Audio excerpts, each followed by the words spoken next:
Supergirl Woman of Tomorrow akan siap tayang sebentar lagi coy. Oke, jadi bulan-bulan ini ya, ini ada banyak banget tema-tema film superhero yang akan segera diangkat oleh pihak Hollywood nih, oke? Karena bentar lagi cuy, kita akan siap untuk menghadapi kisah Supergirl yang akan siap tayang pada tanggal 24 Juni tahun 2026 mendatang sebagai bentuk proyek DC Chapter 1 Gods and Monsters karya James Gunn alias Om Pistol cuy. Oke, jadi ya baru-baru kali ini gue mendapatkan sebuah bentuk notif bahkan dari komen kalian ya, ada yang mengatakan bahwa bang, kok nggak breakdown Supergirl? Nah ternyata Pak, pas gue searching di YouTube ternyata Supergirl mengeluarkan sebuah bentuk official clipnya. Oke, jadi ya yang gue pikir Supergirl cuma rilis sebuah final trailer doang Pak, karena ya itu udah pernah gue reaction, bahkan udah pernah gue bahas juga. Tiba-tiba dari pihak Warner Bros mereka meriliskan official clipnya yang berhubungan dengan Superman. Waduh, kok bisa nih?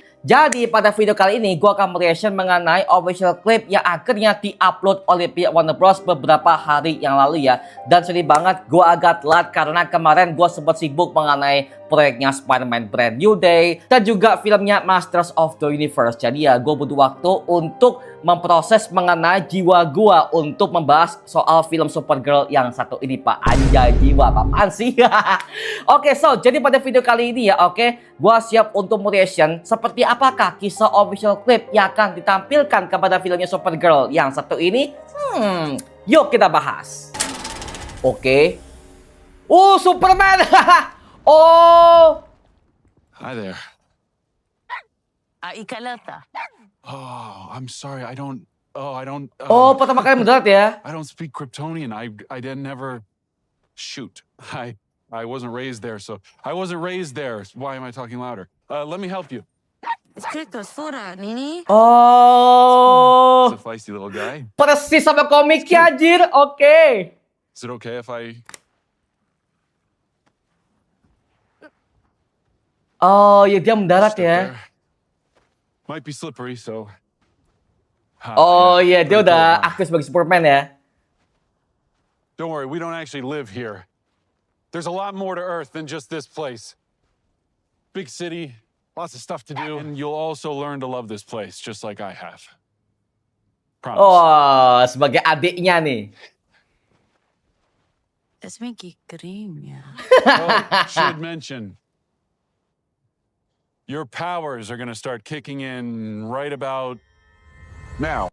Oke, tadi kita udah menonton mengenai official clipnya Supergirl versi James Gunn ini ya. Dan kesan pertama gue adalah ternyata ini sebuah bentuk kisah awal Supergirl alias Kara Zor-El ketika pertama kali mendarat ke sebuah planet bumi. Dan pertanyaannya, yang tadinya Kal-El masih bayi, kok tiba-tiba dia menjadi Superman seperti ini? Lah kok bisa? Nah, sini kunci tangan cuy. Karena di versi komiknya aja udah dikisahkan bahwa ketika potnya si Kal-El sama si Supergirl sama si Krypto akhirnya mereka udah sampai kepada bumi ya, mereka kepisah Pak.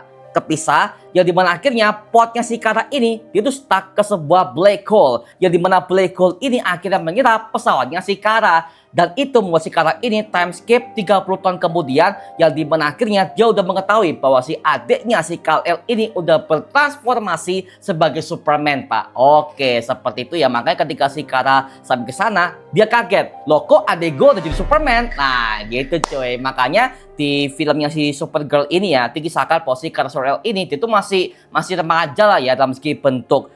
Umurnya itu juga masih remaja banget men. Jadi umurnya kalah jauh dari Superman. Padahal si Supergirl ini adalah kakaknya Pak. Kakaknya, adiknya udah besar men. Jadi ya well, mungkin di film ini akan diperluas mengenai bagaimana bentuk metabolisme si Kara Zor-El sebagai Supergirl seperti apa cuy. Karena di film ini akan dikisahkan bahwa Superman akan menyambut si Kara Zor-El sebagai keluarganya yang bertahan dari hancurnya Krypton beberapa tahun yang lalu cuy. Oke, dan kisahnya juga membuat gua callback kepada intronya Supergirl versi Melissa Benoist di awal-awal opening. Ya dimana ya dikisahkan bahwa si Supergirl itu ketika dia lagi udah survive dari Krypton yang udah hancur, dia akhirnya udah ke bumi dan tiba-tiba dia menemukan si adiknya si Kal-El udah sebagai Superman Pak. Jadi ya dia udah dianggap sebagai superhero yang udah terkenal, bahkan dalam segi bentuk kostumnya, bahkan jubahnya juga masih sama, bahkan lokasinya juga masih sama cuy. Dan gue bisa melihat mengenai pesawatnya potnya Kara ini juga agak berbeda banget dari versi komiknya cuy. Karena mengenai desainnya si Kara ini ya, jujur ini seperti kayak pot penyelamat dari alien banget cuy. Karena seperti yang gua katakan tadi ya, bahwa James Gunn ingin menekankan konsep alien yang jauh lebih real kepada konsepnya DCU Chapter 1 Gods and Monsters karya Om Pistol ini Pak. Makanya bisa gua katakan ya bahwa sepertinya kedepannya James Gunn ketiga akan membuat sebuah bentuk proyek yang bertemakan kosmik seperti alien segala macam. Mungkin mereka punya bahasa mereka sendiri Pak ya. Apalagi di kisah komik Superman, bahkan Supergirl itu punya kisah banyak banget tentang alien, konspirasi, bahkan perang kosmik. Itu banyak banget Pak, banyak banget. Dan bisa gue katakan bahwa Supergirl versi ini juga akan memiliki sebuah bentuk tema yang jauh lebih kelam ketimbang Supergirl yang pernah kita baca di versi awal-awal DC sebelum pre-crisis sama di era-era 90-an dulu ya. Jadi Supergirl versi ini akan dibuatkan jauh lebih kelam. Oke, karena ya lagi-lagi cuy, kisahnya akan diambil langsung dari komiknya Supergirl Woman of Tomorrow karya Tom King yang lebih mengedepankan emosi Supergirl yang udah nggak stabil lagi. Karena ya dia udah mengetahui bahwa semua anggota keluarganya, kedua orang tuanya, mamanya, bahkan semua keluarga L itu semuanya udah hancur men. Semuanya udah hancur. Oke, dan itu akan diungkapkan lebih dalam kepada filmnya Superman Man of Tomorrow bahwa pelakunya adalah Brainiac Pak. Oke, nah Brainiac ini akan siap tampil kepada filmnya Superman Man of Tomorrow yang resmi akan diperankan oleh aktor Jerman Lars Eidinger. Wow, gokil ya. Jadi mengenai konsepnya aja udah sangat terstruktur banget. Oke, bahkan bisa dibilang lebih bagus ketimbang versinya Zack Snyder kemarin cuy. Maaf ya, karena versinya si Om Snyder ya ada banyak banget permasalahan yang dimana ya ada banyak banget TikTok di mana-mana lah segala macam. Jadi ya mengenai proyeknya DCU-nya si Zack Snyder udah gak berjalan mulus men. Dan akhirnya di versinya James Gunn ini semuanya tertata dengan rapi men. Sangat rapi banget. Makanya bisa gue katakan DCU udah bangkit di tangannya James Gunn si Om Pistol ini. Bahkan di versinya James Gunn ini mereka masih mempertahankan bahasa Kryptoniannya seperti yang kita lihat di versinya pesan kedua orang tua Superman yang pernah kita lihat di filmnya Superman kemarin coy. Yang dimana James Gunn masih mempertahankan bahasa Kryptoniannya. Dan juga gue menemukan sebuah bentuk kejanggalan ya, bahwa di cuplikan ini gue notice sebuah satu hal, bahwa Superman tidak mengetahui bahasa Kryptoniannya. Yang dimana pas gua tonton ya, ketika Kara tanya apakah kamu adalah Kal-El dengan bahasa Kryptonian segala macam ya, dengan bahasa aliennya lah ya, si Superman gak tahu apa-apa men. Ya gak tahu apa-apa. Makanya ketika dia tanya, lah gua gak paham nih dia ngomong apa nih. Dan itu adalah hal yang wajar men. Sangat-sangat wajar. Karena apa? Sepanjang kisah Superman ya, kita tahu ya bahwa si Kal-El ini ketika dia sampai ke bumi, dia diselamatkan oleh kedua orang tua Jonathan Kent dan juga Martha Kent di ladang jagung Smallville, oke ya. Dan selama sepanjang dia hidup di sana ya, dia nggak pernah dikasih tahu bahwa dia adalah alien yang berasal dari planet Krypton.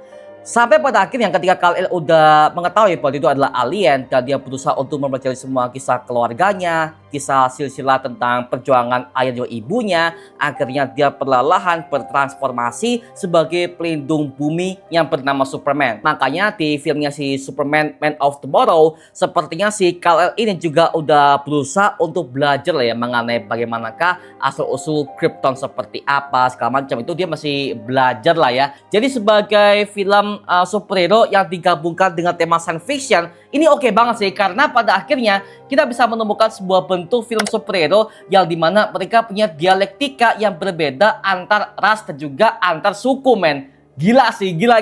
Karena ya ada alien yang dimana kan kalau di film-filmnya seperti kayak Superman karya-karya si Man of Steel ya si Zack Snyder, sama versinya si Christopher Reeve juga, mereka masih pakai bahasa Inggris lah ya, masih pakai bahasa Inggris, bahasa umum lah. Tapi di versi James Gunn ini ada alien kek, ada monster kek, mereka punya bahasa mereka masing-masing. Artinya apa? Artinya James Gunn membuat sebuah universe DC ini jauh lebih realistis men. Ini baru superhero pak. Makanya ketika gue lihat mengenai konsepnya, mengenai blueprintnya, itu tuh wah, James Gunn anda luar biasa men. Gokil sih, gila. Makanya gue juga pengen tahu sih bagaimanakah eksplorasi Kryptoniannya akan seperti apa di film Supergirl yang satu ini men. Karena di trailer yang kemarin ya, kita udah sempat melihat bagaimanakah bentuk aktivitas bangsa Krypton seperti apa dari POV-nya Kara Zor-El, yang dimana dia juga pernah hidup di planetnya Krypton tersebut sebelum akhirnya Krypton hancur dimakan oleh Brainiac, Pak. Oke, jadi mengenai film ini ya, gue juga pengen tahu bagaimana hal itu akan diterapkan kepada filmnya Supergirl nanti yang akan siap tayang di akhir bulan Juni tahun 2026 mendatang. Wow, gokil, gila. Jadi mengenai filmnya Supergirl ini, fix ya, gue sebagai pecinta Superman, pecinta bangsa Kryptonian ya, bahkan dari versi komik, series, film udah gua tonton semuanya, Pak. Dan gua pengen tahu bagaimanakah konsep Supergirl ini akan diantarkan oleh Om Pistol sebelum menuju kepada filmnya Superman Man of Tomorrow, Pak. Karena dari beberapa bocorannya ya, si James Gunn ini juga lagi syuting banyak banget mengenai filmnya Superman Man of Tomorrow yang akan menghadirkan Lex Luthor yang akan pakai armor Kryptonite-nya, Pak. Oke. Nah, sekarang gua serahkan kepada kalian. Gimana pendapat kamu terkait mengenai official clipnya Supergirl yang satu ini? Tuliskan pendapat kamu di kolom komentar di bawah dan kita bisa diskusikan bareng seperti biasanya. Oke? Nama gua Mario Angelo dan sampai ketemu di video berikutnya. Adios dan thank you semuanya. Dadah!